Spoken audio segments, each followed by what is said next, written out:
Merhaba arkadaşlar, yepyeni haberlerle karşınızdayız. Seda Sayan annesinin sağlığını anlattı. Sanal medya yorumlar yağdı.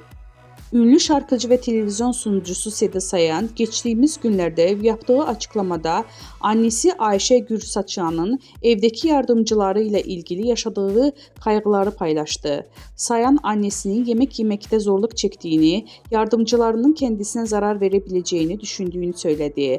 Bu açıklama sosyal medyada büyük yankı uyandırdı.